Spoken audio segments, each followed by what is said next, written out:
दोस्तों आज की सुपरहिट डिबेट में देखिए कि समाजवादी के प्रवक्ता बत्ती ने उड़ाया मजाक खनवाद यात्रा का और कहा कि ये धंधा है। न्यूज डिबेट में हुआ भयंकर बवाल। पूरी डिबेट देखें और अच्छा लगे तो चैनल को सब्सक्राइब करें और लाइक करें। जय हिंद, वंदे मातरम। दलित बच्चों के हाथ में त्रिशूल देना चाहते हैं, वो इनके लिए सड़कों पे नारे लगाएं, वो कांवड़ लेके आए, वो इसे कांवड़ लेना गलत बात है क्या? हाँ गलत बात मानता हूं मैं। पढ़ाई करनी चाहिए, पढ़ाई करनी चाहिए। बच्चों को, नौजवानों को ऐसे धंधों में लगा देना, उन्हें पढ़ाई से भी मुक्त करना, उन्हें विकास से भी मुक्त करना। देखिए कांवड़ बात का सुनिए, इनकी मुसलमान नहीं कहा रहे, मुसलमान नहीं कहा रहे। लोग चुनाव जीतते हैं और तो कहा जा रहा है कि तुर्क और पठानों की लड़ाई थी।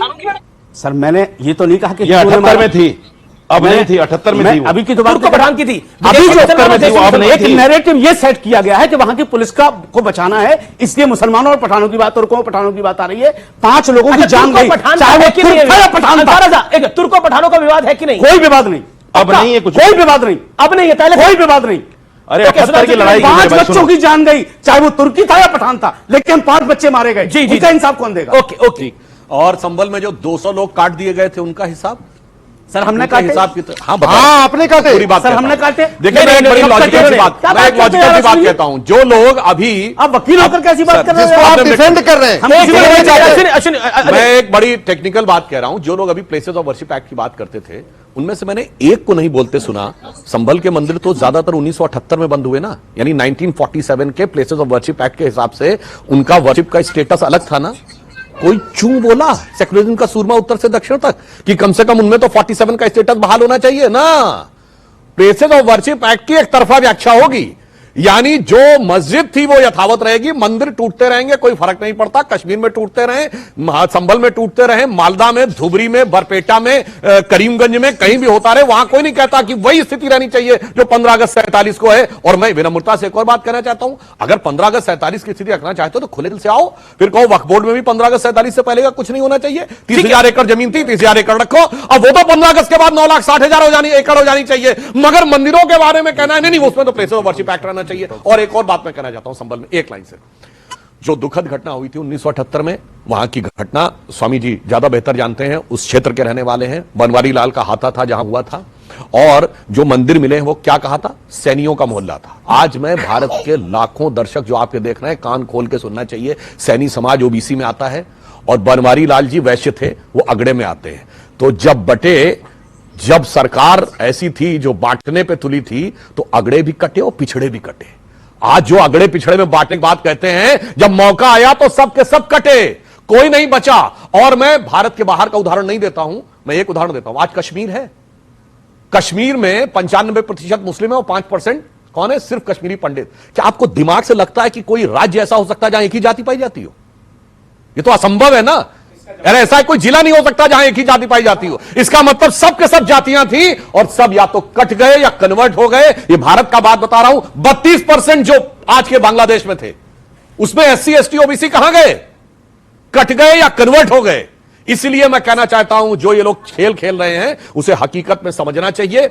और इसलिए बिल्कुल जो भाटी जी ने कहा था, जो जुड़े वो जीते। अखिलेश जी ने कहा था, मैं बिल्कुल समर्थन करता हूं। मैं विनम्रता से और चुनौती से पूछता हूं, इस देश में 80% हिंदू है, फिर भी उसके बाद हिंदू धर्म को गालियां देकर, कोरोना वायरस, HIV कह के रामचरितमानस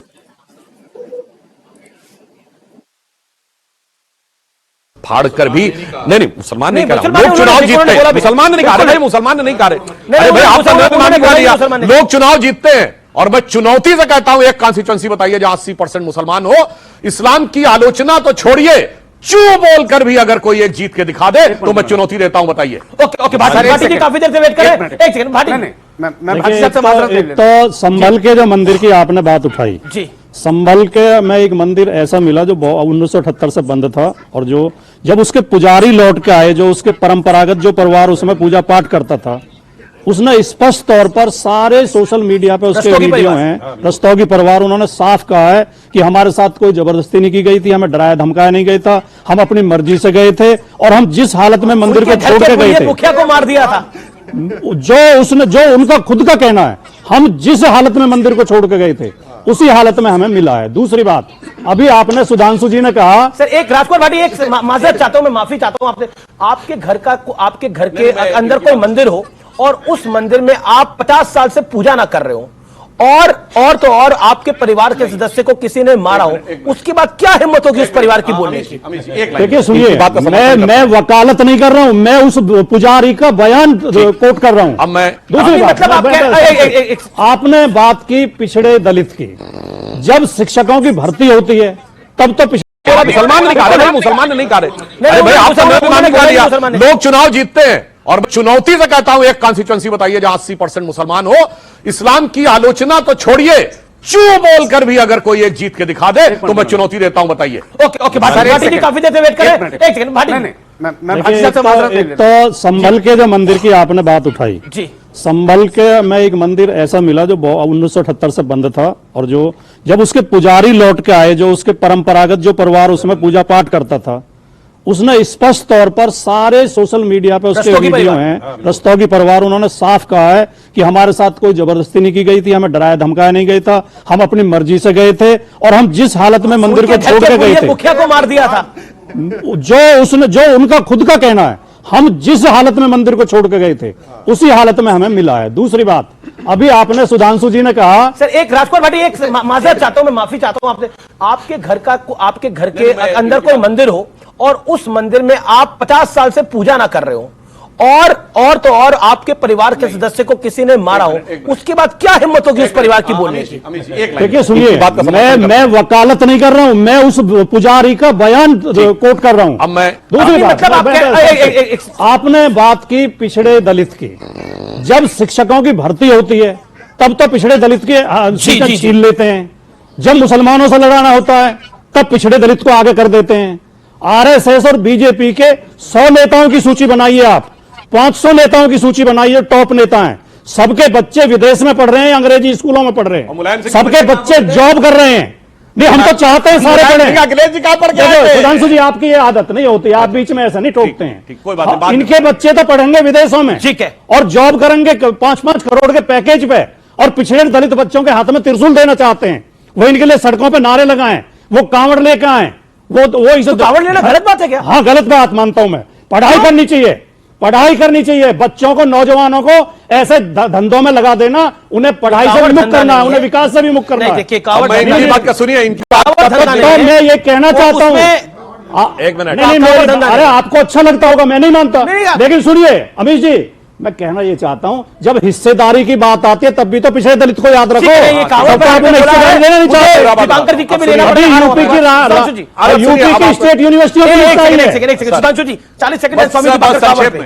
इन्होंने कहा कि पुजारी का मीडिया में दिया गया बयान ये सच मानो है। अब मैं वकालत की बात करता हूं।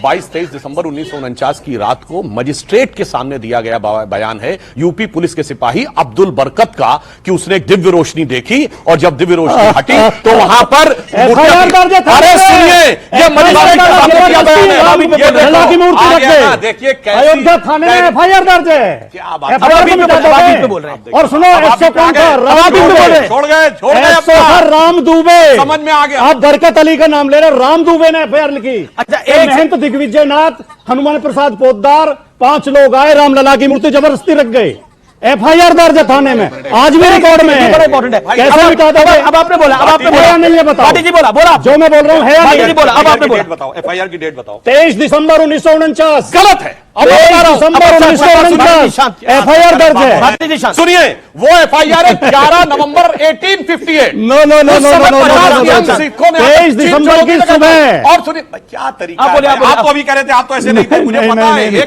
देखा, अभी तो कह रहे थे पुजारी पे तो ऐसे बोल रहे थे, जैसे ही मैंने अदालत का बयान कोट किया, हा करके हंसने लगे, दिखाई पड़ता है। अब देखिए, डिस्टर्ब मत करिएगा। 11 नवंबर 1858 को ब्रिटिश टाइम से जो पहली एफआईआर दर्ज हुई है वो है शीतला प्रसाद दुबे, जो कि थानेदार थे फैजाबाद के। उन्होंने लिखा है कि 50 निहंग सिख घुसाए हैं, और उन्होंने मस्जिद जन्म स्थान के ऊपर हवन करके राम राम लिख दिया है। फिर मुतव्वली ने भी एफआईआर दर्ज करवाई है, और मुतव्वली ने साइन क्या किया है, मुतव्वली मस्जिद जन्म स्थान। मेरे भाई, मस्जिद तो थी, मुतव्वली किस जन्म स्थान की मस्जिद का वो था, और वो 1858 के एफआईआर है। और मैं 22-23 दिसंबर 1949 की बात कह रहा हूं, इसमें उस प्रोसेस में ही कोर्ट में अब्दुल बरकत का बयान दर्ज है। मगर मैं कहता हूं ना, कैसे ये लोग, ठीक है, एक लाइन और, जी, क्विकली। अब सुनिए, हमारी सरकार ने उस दौर से, आज से नहीं, 1984 में कल्याण सिंह जी यूपी दर्ज करवाई है। और मुतवली ने साइन क्या किया है? मुतवली मस्जिद जन्म स्थान। मेरे भाई मस्जिद तो थी, मुतवली किस जन्म स्थान की मस्जिद का वो था, और वो 1858 के FIR है। और मैं 22-23 दिसंबर 1949 की बात कह रहा हूं। इसमें उस प्रोसेस में ही कोर्ट में अब्दुल बरकत का बयान दर्ज है। मगर मैं कहता हूं ना, कैसे ये लोग, ठीक है, एक लाइन और कहना चाहता हूं। अब सुनिए, हमारी सरकार ने उस दौर से, आज से नहीं, 1984 में कल्याण सिंह जी यूपी भाजपा के अध्यक्ष बने, 1986 में विनय कटियार जी बजरंग दल के चीफ बने, 1989 में हुआ भारती जी सांसद बनी, तीनों पिछड़े थे। मैं चैलेंज करके पूछता हूं, बताओ तुम्हारी पार्टी में कोई 1984 में ओबीसी अध्यक्ष हुआ हो तो बताओ। हमारी पार्टी, सोशलिस्ट थी, बताओ कोई रहा हो। आज के ये जो विपक्ष के लोग कहते हैं ना जातिगत गणना, तो मैं बताना चाहता हूं, इनकी गणना का जो मूल मंत्र है वो क्या है? भैया राहुल लोकसभा में, माता सोनिया राज्यसभा में, फिर बहन प्रियंका लोकसभा में, परिवार की गणना संसद में हो गई पूरी। अब जोर जोर से कहो जातिगत जनगणना है जरूरी। इनकी पार्टी का देख लीजिए, इनके 5 सांसद कौन? अखिलेश भैया, डिंपल भाभी और डिंपल भाभी के 3 देवर। परिवार की गणना हो गई लोकसभा में पूरी। अब कहो जातिगत जनगणना है बहुत जरूरी। इसीलिए कहता हूं परिवार को सत्ता पूरी चाहिए। 7 पासी हैं, 4 कर्मी हैं, पर सबको केवल दिखाने के लिए। ठीक है। अच्छा, अब क्योंकि कांवड़ के ऊपर क्या गया, एक बात क्लियर करना देश के लिए जरूरी है, और खुदा के वास्ते निवेदन, इसको काटिएगा मत। बिल्कुल। अश्विनी भाई अच्छे वकील हैं, लेकिन आज इन्होंने एक बहुत गलत तारीख नोट की है। दुनिया को पता चलना चाहिए कि एपीजे अब्दुल कलाम साहब की 15 जुलाई 1915 को डेथ हुई थी, और याकूब मेमन को 31 जुलाई को फांसी हुई थी। तो 15 दिन का डिफरेंस है। ऐसे फैक्ट मत नहीं, आपने उसी दिन कहा, आपने कहा उसी दिन, ऐसी बात आपने उसी दिन कहा। अब्दुल कलाम साहब के जनाजे में 10 जायज बात है, नोटेड बात है। हाँ, बिल्कुल एडिट करेंगे। नहीं, दिन नहीं, महीना तो एक था, मगर जो मुद्दा अब्दुल कलाम ओके, अंसार साहब आपने अपनी बात सुनिए। मैं 2025 पे आता हूं। देखिए, 78 में दंगे हुए संभल के अंदर, और 2024 में सामने आया। मैं कोट कर रहा हूं विनीत गोयल को, पुतला बनाकर उस पर आटा लगाकर अंतिम संस्कार किया। विनोद गोयल ने बताया कि दंगे में जान गंवाने वाले उनके पिता बनवारी लाल समेत कई लोगों के शव तक उनके परिवार को नहीं मिले थे। उनमें घास फूस डालकर, और ऐसे पता लगा कि उनके पिता का देहांत हो गया है। चश्मे की डंडी जली हुई जब मिली, तब पता लगा कि परिवार का एक सदस्य नहीं रहा है। अब भाटी, यहां पर कहा जा रहा है तमाम विपक्षियों द्वारा कि हमने रोका थोड़ी था, कोई खुद ही रुक गया तो हम क्या कर सकते हैं? कोई किसी को डराया नहीं गया था, कुछ हुआ नहीं था।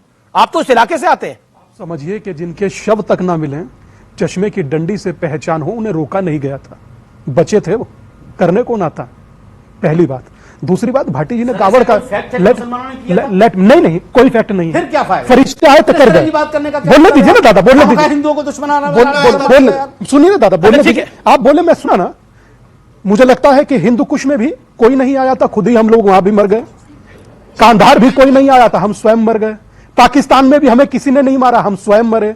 केरला फाइल, कश्मीर फाइल, जिन्हें झूठ, केरला फाइल, एक बार ही बोले, केरला फाइल, कश्मीर फाइल जिन्हें झूठ लग रही थी, बांग्लादेश लाइव चल रही है, वहां भी हम बेफिजूल मर रहे हैं। SC ST OBC चाहे जो भी, मैं तो कहूंगा हिंदू मर रहा है। पर मैं एक मूल प्रश्न कहना चाहता हूं, क्या हिंदुओं को ही मार रहे हैं बांग्लादेश के अंदर? क्योंकि वो कह रहे हैं बाकी तो कोई और नहीं मार रहा। मुझे अब इससे मजाक होगा। अब नहीं, मैं सवाल पूछ रहा हूं। ये फनी है? फनी नहीं, सवाल पूछा गया। इससे ज्यादा दुखद कुछ हो सकता है कि किसी पति के सामने पत्नी का रेप होना, भाई के सामने बहन का रेप होना, और उसके बाद आकर के इस मंच पर झूठी निंदा कहकर एक शब्द बोलना।